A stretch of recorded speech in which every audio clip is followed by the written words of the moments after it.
Habang naglalakad ako kanina, may nakita akong napakaraming mushroom. Kaya naman nagmadali muna ako umuwi sa bahay para kumuha ng lagayan. Ang tawag sa mushroom na ito ay shaggy mane at itong mushroom na ito taon-taon ay talagang napakadami laging tumutubo dito sa lugar na to.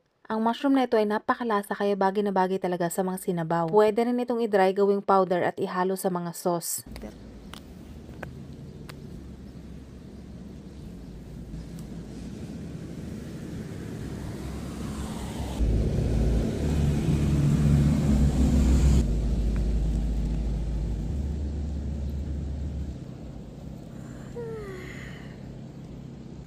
No, ew. No more? Ito na guys yung ating mga nakuha na mushroom kanina. Ayun. Nakuha natin sa garden ng kapitbahay. Ay, ang ganda. Ang lalaki, oh. Ay, tingnan nyo tong isa na to, oh. Ayan. Uy. Uy, ang laki. Ang laki niya. Ang tawag guys sa mushroom na ito ay shaggy ink cap or shaggy mane. So, bakit shaggy ink cap ang tawag dito? Kasi guys, ayan, oh. Pag medyo maedad na tong mushroom na to, parang nagkakaroon na siya ng ink dito. Ayan, oh. At habang tumatanda itong mushroom na ito, nagiging kulay ganito na yan, buong mushroom hanggang sa malanta na siya. So, ang mushroom na ito guys, hindi ito nakakain. Itong may kulay nito, kaya tatanggalin natin yan. Puputulin natin yan sa half. Kaya karaniwan sa mushroom na ito, pag i-harvest mo ito, yung medyo bata-bata pa, yung katulad nito, oh, ayan. Tikom na tikom pa siya. Tsaka itong ganitong mga maliliit, ayan. Perfect na size ito. Itong malaki na to, pwede pa naman ito. Yun nga lang, tatanggalin natin yan, yung ink na yan. So, linisan muna natin, guys. Ang isa pang problema sa mushroom na ito, guys, ay kailangan lutuin siya agad pagkakuha. Or kaya i-dry agad. Kasi kung ito ay papabayaan ko dito, bukas ko pa ito lilinisan. Kinabukasan, itong lahat ng malalaki na ito, kulay itim na siya. Nag-ink na siya, yung buong mushroom. Ayan, no? Ang bango. Ang mushroom na ito, guys, bagay na bagay ito gawing soup. Yung creamy mushroom soup, bagay na bagay ito. Tapos, pwede mo rin siyang i-dry. Pag dry mo siya, kahit kainin mo lang siya ng ganun, yung pagka-dry mo, hindi mo na lutuin, kainin mo na lang parang snack. Maano siya? Masarap siya. Matamis-tamis na talagang malinamnam. Ayan. Tatanggalin ko lang muna itong mga lupa-lupa bago ko hugasan. Kasi ayan, oh, ang putik. Tag-ulan kasi guys ngayon dito sa Norway.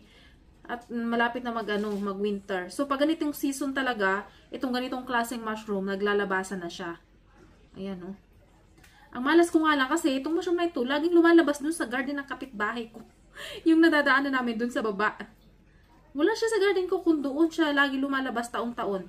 Same na lugar yung nilalabasan niya taon-taon. Nakita nyo naman sa video ko, di ba? Dinikwat lang natin to. Hindi na ako nagpaalam, guys. Kasi yung asawa ko, nagpaalam naman siya, last year. Hindi ko na kailangan magpaalam ngayon. Next year na lang ulit. Hindi naman kasi nila din to kinakain, guys. Ang mga Norwegian, takot yan sila kumain ng mga mushroom. Lalo na talaga kung hindi sila, hindi sila sanay o kabisado ang mushroom. Takot talaga sila. So, mas gugustuhin nila na na lang, bumili sa tindahan. Yung iba nga nito, guys, pag nililinis nila, diretso na agad sa tubig. Binababad na agad nila sa tubig kasi mabilis talaga itong mangitim. Kailangan siya basa lagi. Kasi pag maano siya, pag madry ng konti, nangingitim na. Medyo i-ink na rin siya. Tanggalin lang natin yan. Mabilisan. Yun yung iba parang ang bango-bango talaga niya. So, dahil hindi ko pa ito lulutuin ngayon, guys, ang gagawin ko dito, lilinisan ko lang siya, then i-dry ko siya. Ayan, ito okay pa to.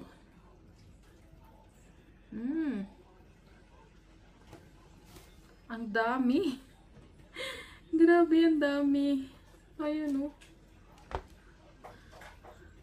Dami nating nakuhang mushroom. Ang dami nagtatanong, sabi niya, nakakain pala yan. Ang dami nag-comment doon na nakakain daw pala ito. Yes, nakakain po ito. Nakakain siya. Huwag niyo lang mapagkamalan yung isang klase. Meron kasi isang klase na ito, na ganito. Yun namang isang klase, medyo gray ang kulay niya. Yun, hindi yun nakakain.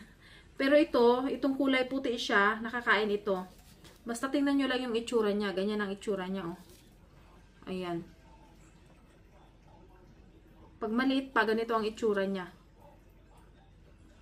Tapos ang loob niya, ganito itsura ng loob, oh.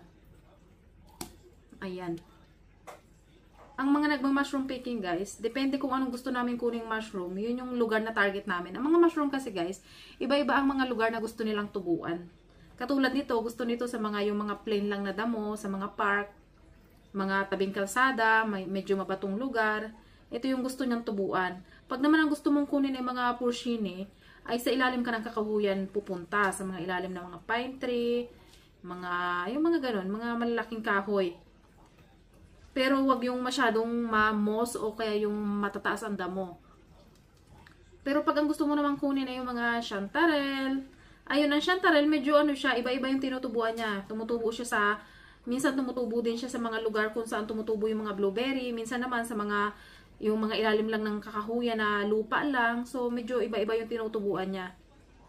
Pag naman ang kukunin mo ay morels, karamihan ng morels, tumutubo siya sa mga lugar kung saan may mga nagputol ng kahoy. Kasi yung pinakang dust ng kahoy, yun yung gustong-gusto niyang tinutubuan. Mga morels. Or kaya sa may mga bark ng kahoy, yung mga nabubulok-bulok na bark, doon nila yan gustong tumubo. So, iba-iba talaga guys. Kaya pag nag-identify ako ng mushroom, importante talaga kung saan mo kinuha, saan parte mo kinuha. Kaya marami kasing nagsisend sa akin ng picture ng mushroom. Kaya, ma'am, ito po ba? Nakakain po ba ito? Mahirap kasi guys i-identify pag picture lang. Tapos pag nagpipicture kayo, yung ibabaw lang ang kinukunan nyo. Hindi nyo kinukunan yung ilalim, side view, hindi nyo rin kinukunan. Tapos kung saan nyo kinuha, hindi nyo rin kinukunan. So, importante yun. Yung picture ng ilalim, kung anong itsura niya sa ilalim ng mushroom.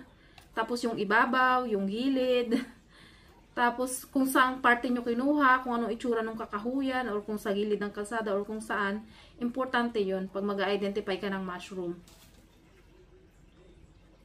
Kaya pag may mga nagko-comment sa akin, minsan hindi ko sinasagot pag hindi ako sigurado.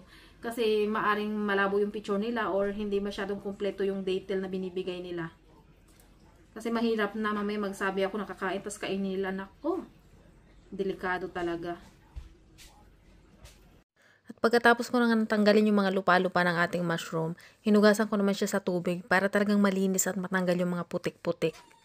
At pag naglilinis talaga ako ng mushroom, binubulat-lat ko talaga yung loob niya. Kasi minsan may mga nagtatago diyang uod.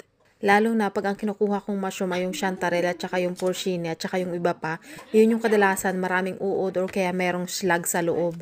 Pero itong mushroom na ito, kadalasan wala talaga itong uod at saka slag kasi nga tumutubo ito October na. Dahil October na, medyo malamig na ang panahon kaya yung mga uod na at saka yung mga slag, nagtatago na rin sila. Pag ganitong medyo marami ang nakukuha kong mushroom, talagang tinutuyo ko siya kasi yung karamihan dito pinapadala ko rin sa Pilipinas para matikman din naman nila yung mga mushroom galing dito sa Norway. Napakadami talaga dito sa kanilang iba't ibang klaseng mushroom. Tapos, konti lang naman yung nangunguha dito ng mushroom. Karamihan nga pala sa nangunguha ng mushroom dito sa Norway, mga Pilipino, mga taga-Thailand, Vietnamese, at mga taga-Poland. Mahilig rin yan silang manguha ng mushroom. At meron din namang pailan-ilang Norwegian. Pagka-harvest ko nito, nilinis ko na agad para i-dry kasi hindi talaga ito pwedeng magtagal kasi mangingitim to agad. So, pag nangitim na siya, hindi na natin siya makakain. At eto na, ready nang i-dry. Buti na lang at medyo malaki-laki yung aking dehydrator. Magdamag ko lang siyang isasalang sa dehydrator at kinabukasan, ganito na ang itsura niya.